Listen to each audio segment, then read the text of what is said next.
started with the last one. Let's go back to the first one. Okay, so my topic is, I'm trying still to cope with my presentation. In a second we'll be ready. Okay, my title was Implementation of New Technologies for the Care of Insulin-Treated People with Diabetes. And I indeed come from the Children's Hospital, Schneider's Children's Hospital in Israel, which is also the National Center for Childhood Diabetes. And I'm happy to be with you guys as if I'm in India. These are my disclosures, and some of them might have relevant to the topic that I'm covering today. We all know since the 90s already that the only thing we have to do until we have a cure is to keep our patient in a good metabolic control, to bring the blood glucose level as close to the normal as possible, and the hemoglobin A1C as well. However, the reality is that in many places, including the US and Europe, we are far away from being there. Only few percentage of our patients are in a good metabolic control, and that's despite the fact that technology is going up. We have more pumps, more sensors, more flash glucose monitoring than ever, and despite that, we are not getting better with time. And the question, of course, is why aren't we successful? I believe that it has to do with the burden of the diabetes, both on the shoulders of the healthcare providers and the people with diabetes. And we know that the number of physicians is not, the increment in the number of physicians is not meeting the increment, the number of people with diabetes. It's true for the US, it's true for Europe, and I don't know the statistics in India, but I assume that the same problem is also in India. There are more people with diabetes, but the number of healthcare providers is not even close to match the increment in their numbers. And that, of course, causes burden on the healthcare provider. And this is a survey that was done in the US that looked at national physician burnout. And they found that 54% of US physicians report at least one symptom of burnout in recent years. And the question is, what happened? And I think that what happened is, to a certain extent, the technology. For example, if we look how we practiced medicine 20 years ago, in the year 2020, it took us 2 to 3 minutes to write a summary of the meeting, few minutes to look at the SMBG data that the patient reported in his diary. There were no CGMs, the entire meeting was one page, and interaction between visits were rare. However, 20 years later, the American physicians are coping with EMR, electronic medical record. Not only them, I think that it is spread all over. Again, I don't know the situation in India. The situation in our place is the same. We have electronic medical record, and it takes time. It takes time to look at downloads of data from the pump. It takes time to look at, to tune and to change the bonus calculator, to interpret the CGM, to look at it, to make a conclusion, decisions. Sometimes, for example, in Kerning, it's 26 long pages of report of downloads. And in between visits, there are WhatsApps, SMS, emails, cell phones. So the load on the healthcare provider is getting up.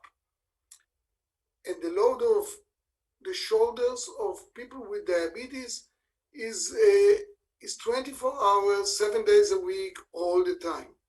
And the most difficult part is decision making.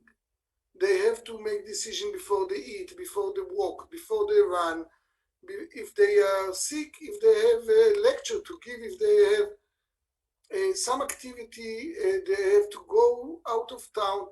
Everything has to be done properly with a right decision-making process. And of all the calculation of how much time a person with diabetes devote to his diabetes, I like this cartoon that was presented during the American Diabetic Association meeting in 2015 by the guy that was at that time the president of that association. His name is David Mirero, and the cartoon illustrates the relationship between the time spent self-managing diabetes in blue and the time spent with a health provider in white.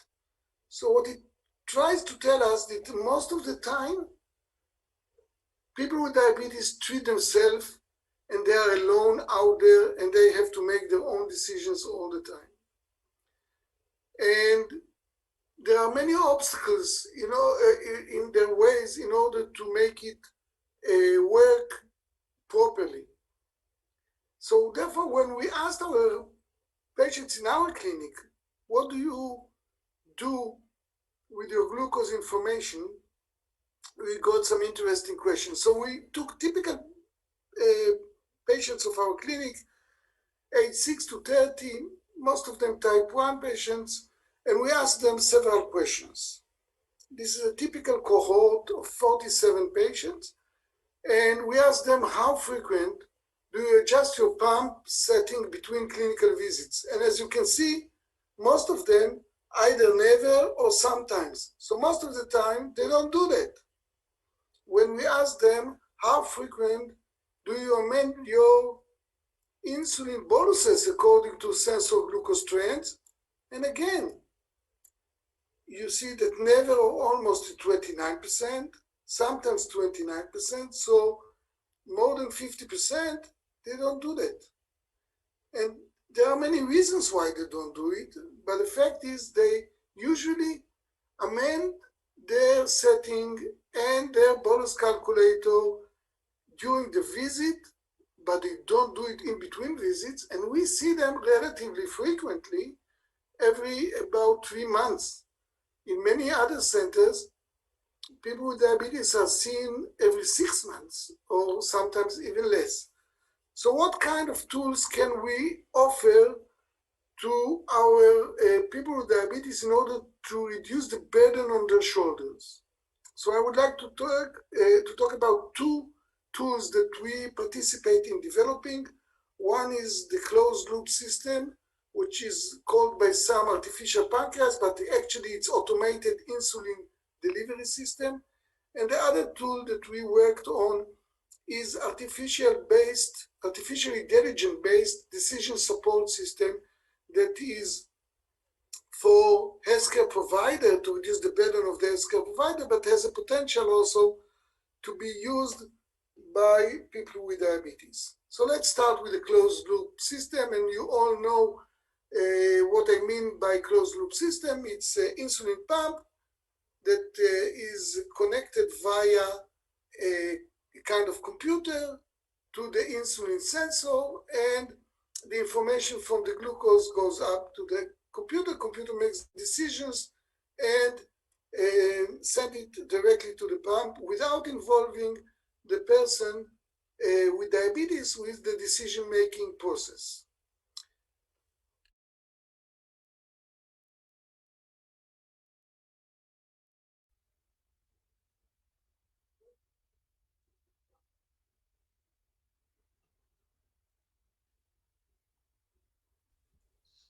Excuse me, sir. Sir, please unmute yourself.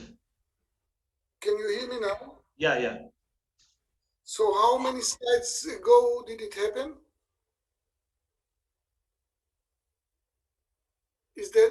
Should I go back? I think so, sir. You should continue with the same slide. Okay. So we already in 2011, we sent children with diabetes out of the clinical setting, out of the hospital, to test the first night outside of a clinical research center, first night with a closed loop system in a resort area in Israel, in our center, in Germany with the center of Thomas Dane, in Slovenia at the center of Tadej Botelino, and we made it all the way to the New England Journal of Medicine because it was new. It was at that time, it was a kind of a dream come true. We were able to keep them in a resort area full night with a closed loop system. Later,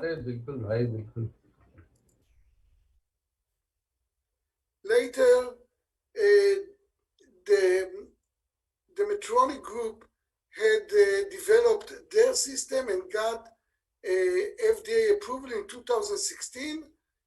And in order to make our algorithm that we have developed a reality for many people with diabetes all over the world, we, as an academic center, had to sign a kind of agreement with Medtronic in order to implement our tool into their devices. And indeed, our tool was implemented. It was announced in 2015.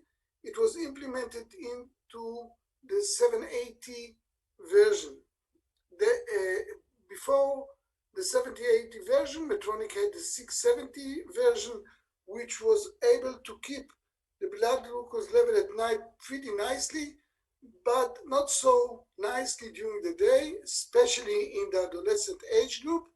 And with the 780, which is called the Advanced Hybrid Closed Loop System, in a manuscript that we published in Lancet in 2021, we presented a study that we have done to compare the two, the 670 to the Advanced Hybrid Closed Loop System. And in any parameter that you would like to measure, the Advanced Hybrid Closed Loop System was better than baseline, of course, but also better than 670. And here, for example, you can see the mean glucose levels in the red of the Advanced Hybrid Closed Loop System compared to the 670 in blue.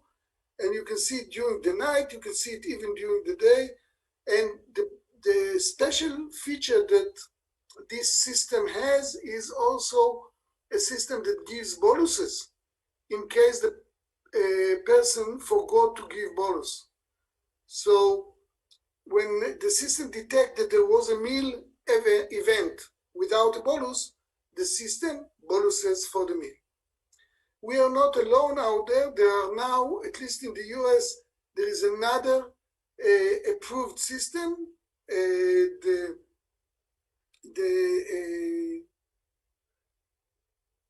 tandem system, the Control IQ, the minimum 670, those are FDA approved, but there are different other systems that are either in process, the regulatory process, or even a do-it-yourself that have no intention to get regulatory process.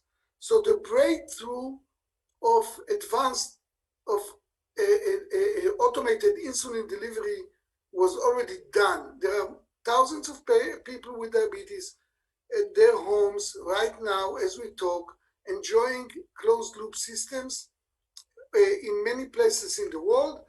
There is still a need to make it better and to gradually improve it, especially during the daytime.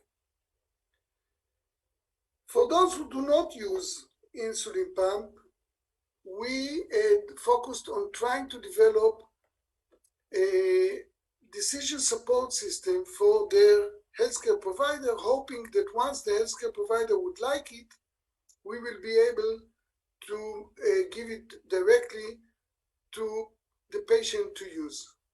So what it's all about, all the information from the pump, the insulin pens, from the SMBG, from the continuous glucose sensors, all this information is integrated. It is shifted to the advisor that is analyzing the data, and the advisor provide the healthcare provider with a specific detailed insulin titration program, like what's the carb ratio, how to tune the basal, how to calculate the carb insulin ratio, and also some tips, behavioral tips that the algorithm is able to detect from the insulin profile. Like, for example, the algorithm might tell the physician, I can see that your person with diabetes did not bolus before meals, but bolus after meals. This is an easy task for such an algorithm.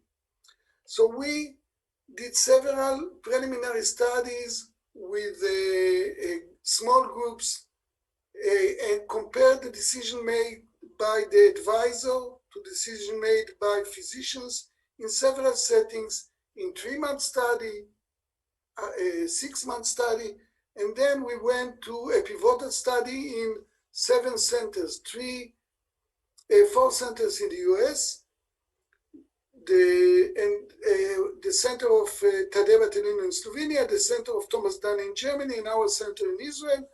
And we went to a prospective randomized study where the download of the information from pump and sensor went to a data manager platform, and then the 122 participants were aged 10 to 21 were divided into 2 groups. One group got their advice from expert physician in these centers.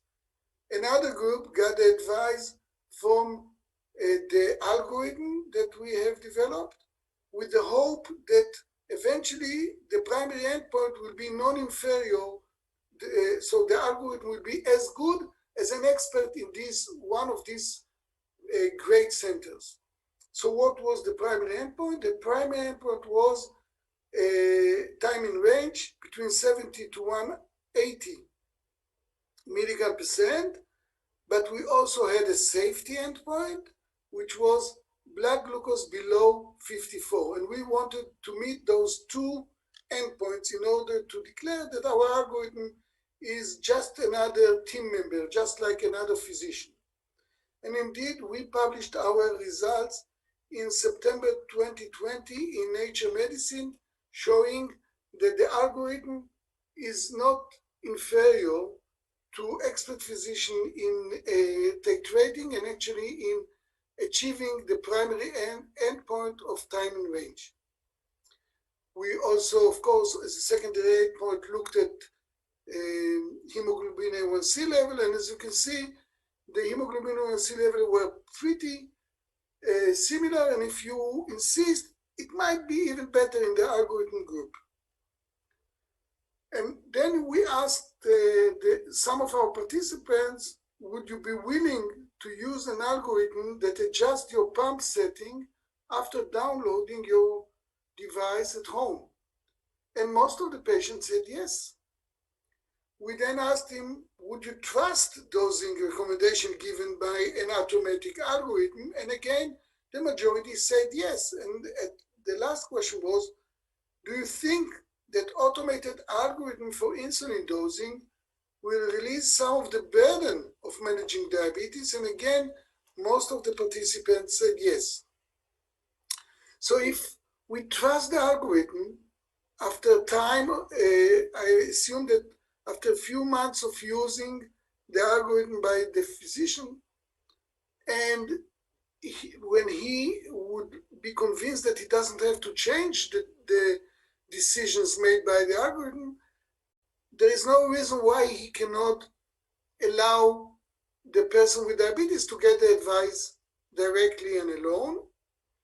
And the next step will be what I call our genie, the little creature in your phone that will be with the person with diabetes 24 hours a day, all the time, during the week, and help him to make a decision not only when he meets his healthcare provider, but also during in between visits when he is alone. So in summary, technology, closed loop systems of pump and sensor, the nighttime was already It's already here. We have already finished the task. The data still needs some work, but other kind of closed loop, which is not really closed loop, it's the kind that the patient closes the loop, which are actually decision support systems. Many of them are in progress. And I think that the first one that I've showed you, the one for pumps and sensors, is already FDA approved, but I'm sure that more and more groups will develop more tools that will be also regulated by authorities. And with that, I would like to thank my team, my collaborators, and you guys for being able to visit India without getting out of my room. Thank you so much.